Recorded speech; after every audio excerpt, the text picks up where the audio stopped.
to make sure that occurs, as you know.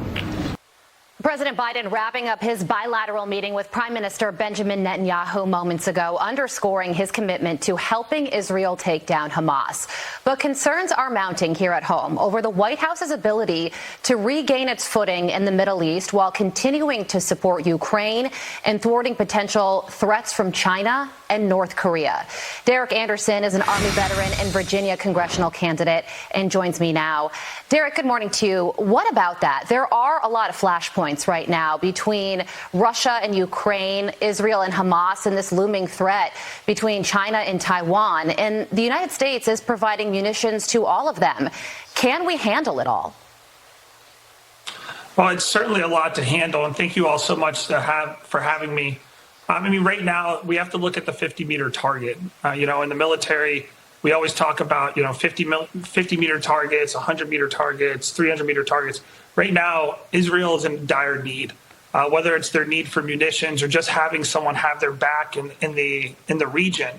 I do think that it is important. We've seen the deployment of USS Eisenhower and Gerald Ford strike groups that are heading over into the Mediterranean to provide support for the Israelis. When you are thinking about the hostages that are currently being held right now, we're looking at roughly 200 hostages. Whether or not they are able to hear anything about this, but think about the need that they're in right now.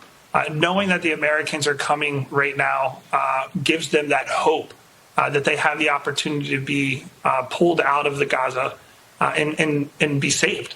And I think that's really important. I think we need to continue to show force in the Middle East. The Biden administration has shown its weakness, which is one of the reasons I think that, we are in the current situation that we are, and the Israelis are in the current situation they are, whether it began with the botched withdrawal in Afghanistan or relations throughout the world. But this is a time to show strength, and this is our opportunity to be strong throughout the world. Yeah, it is true. The Biden and, for that matter, the Trump administration's goal was to decrease our military presence in the Middle East, and the withdrawal from Afghanistan is the most notable example of that. But given this unfolding war in Israel right now, do you think the Pentagon needs to rethink that strategy? Yeah, and if you look at right before, 2 Saturdays ago, before this massacre happened in Israel, the Biden administration was just talking about decreasing the funding, roughly 10% of our special operations community. Right. If you look at the wars that we've been fighting over the last 2 decades, our special operations community has been at the forefront of all of these. I was a Green Beret for a little around 10 years as I served in the Army. I trained with the Israeli Defense Forces, and these relationships that we build, especially through our special operations community, are vitally important.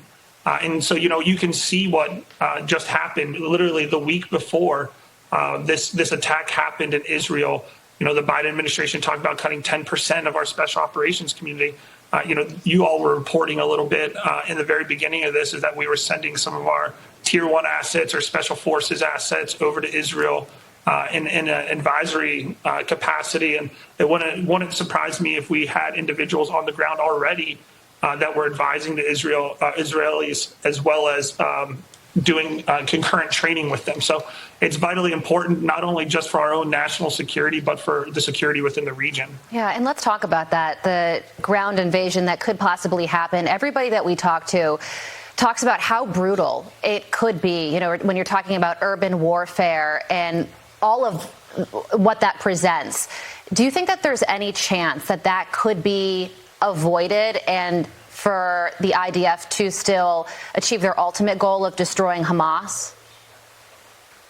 Well, you have to also understand, by all means, if they wanted to just destroy Hamas and the infrastructures that are within Gaza, they could very well just use artillery and use an aerial strike to destroy and level everything. But the issue that the Israelis are going to have specifically in Gaza is this complex tunnel network. You can only penetrate the tunnel network so much from above. And the fact that we have 200-ish hostages there, we're not going to be able to just, you can't go in and rescue hostages through an aerial strike, right? We're going to have to put boots on the ground. And with that, it means it's going to be a methodical clearance of Gaza. Intelligence is still going to be, intelligence drives our operations. And it's going to be one of those things where it's going to be a methodical clearance. It's going to take a little bit of time for the Israelis to go through door to door, building to building, not only to destroy the weapons depots, the missile, the stockpiles of missiles, but they're going to need to go and try to extract these hostages, and that's going to take some time. It is a daunting prospect. Derrick Anderson, we do have to leave it there. Thank you so much for joining us on this busy news day. We appreciate it. Thank you. Breaking news just moments ago, President Biden says he hasn't seen any evidence that Israel is to blame for the Gaza hospital bombing. A veteran IDF officer responding to the very latest on the president's visit to Israel. Keep it right here on Fox and Friends First.